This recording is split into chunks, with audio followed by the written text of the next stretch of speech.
Bonjour à toutes et tous, Hélène Schmitt qui s'adresse aux projecteurs en design humain. Alors, j'oriente mon conseil spécifiquement pour les projecteurs, mais je pense qu'il est valable pour tous les types. Donc si vous n'êtes pas projecteur mais que vous êtes entrepreneur, restez quand même regarder cette vidéo. Elle est courte et elle amène vraiment à réflexion. J'ai un petit rappel pour vous.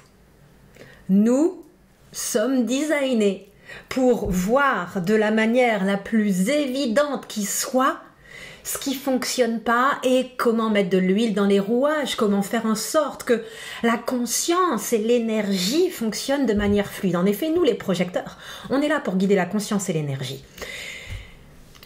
Et après, selon les spécificités de notre design, différentes caractéristiques vont être plus ou moins appuyées au-delà des attributs généraux de notre nature de projecteur. Mais attention, il y a un piège, particulièrement pour les projecteurs qui ont leur propre business, les projecteurs entrepreneurs. C'est quoi ce piège? C'est quoi?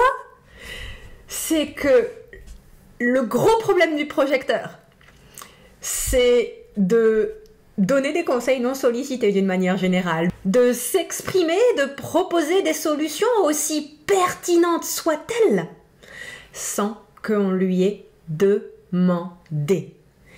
Et lorsqu'on est projecteur entrepreneur, ça peut prendre des proportions phénoménales. Ça peut être assez rapide de lâcher la rampe là-dessus, parce qu'il y a quelque chose qu'on a vraiment envie de faire, parce qu'il y a une audience, un public qu'on sait qu'on est vraiment en capacité à aider, etc., etc. Et donc, qu'est-ce qui se passe quand on propose quelque chose au monde sans avoir attendu que notre stratégie se déroule, et ici, pour le projecteur, a fortiori d'être reconnu et invité de manière spécifique, ou pour les générateurs, manifesteurs, leur stratégie, et les réflecteurs, bien sûr, leur stratégie rentre en ligne de compte. C'est hyper intéressant d'explorer les contrastes. C'est tout aussi intéressant de proposer des produits et services aussi réfléchis et élaborés soient-ils, en initiant quel que soit votre type, et pour le manifesteur, d'initier mentalement, cette initiation peut être extrêmement bien fondée. Et c'est tout aussi intéressant d'observer ce qui se passe quand on propose quelque chose pour lequel on a été spécifiquement reconnu et invité.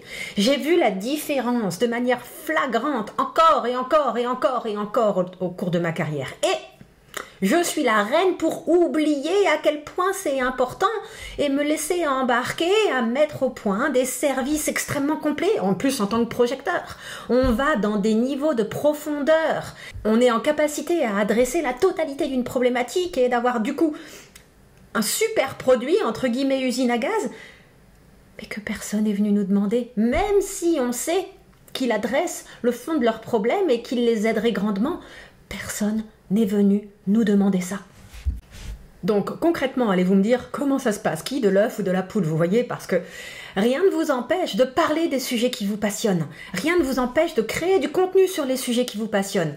Par contre, résistez, si vous y arrivez, à l'envie de directement vendre quelque chose lié à ce sujet-là, alors que vous ne l'avez peut-être jamais adressé au préalable. Ça ne veut pas dire qu'il faut attendre des mois ou des années pour être sollicité spécifiquement sur ce sujet-là.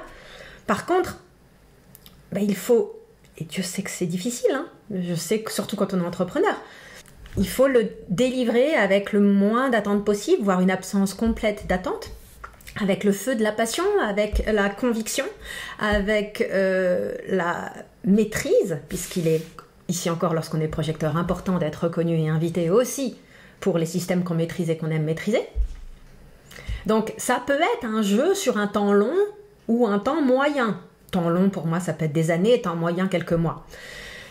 Mais ça peut aussi aller très très vite si vraiment en fait ce que vous proposez match l'air du temps, match ce que les gens recherchent. Et en conséquence, vraiment mon conseil c'est de prendre le temps de regarder quels sont les produits que vous avez créés, s'il y a eu des formes de reconnaissance et d'invitation. Ça ne veut pas dire qu'il faut tout arrêter et tout jeter à la poubelle.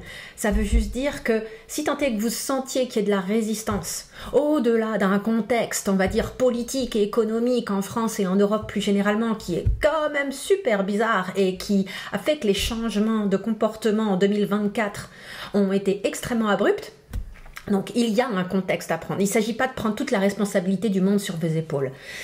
Mais c'est quand même extrêmement constructif de se dire, ok, à quel moment en fait j'ai initié une offre de service? Non pas initier le fait d'aborder un sujet, vous avez tout à fait le droit de parler de ce dont vous avez envie de parler sur votre site internet ou vos réseaux. Et d'ailleurs, créer du contenu aligné avec ce qui vous anime profondément, vos convictions et les outils que vous maîtrisez et que vous aimez maîtriser, c'est une des manières de porter votre existence et vos compétences et vos convictions à connaissance des gens qui sont destinés à vous rechercher. Et c'est pas toujours évident de se dire ok, je le fais Inch'Allah quelque part selon la volonté de Dieu ou quelque chose comme ça. Ce qu'il y a à retenir, et je vais vous laisser là pour pas faire une vidéo trop longue, c'est explorer les contrastes et revenez toujours à vous dire, vous avez peut-être proposé une super offre de service, vous avez peut-être mis au point une offre de service géniale, mais ça fait un gros flop, ça rencontre de la résistance et vous êtes amer ou frustré ou en colère, etc. Au-delà de la douceur à avoir à l'égard de vous-même, vu le contexte économique et social très spécifique de ces temps, eh bien, il y a vraiment une opportunité d'introspection extrêmement importante. Et écoutez ce que les gens vous disent, écoutez quels sont les besoins et prenez le pouls de là où en est votre audience. Si ça se trouve, le service idéal qui va tout débloquer chez eux, eh ben on vous en a déjà parlé. Sauf qu'en fait, vous étiez tellement braqué sur ce dont vous étiez convaincu que les gens avaient le plus besoin, ben vous êtes peut-être passé à côté. Donc voilà, en espérant que ça vous soit utile.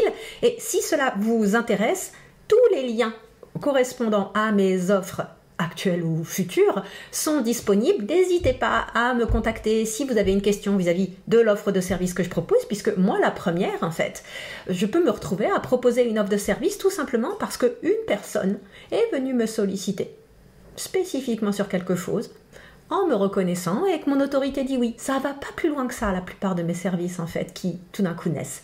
Sur ce, je vous laisse. Bonne continuation.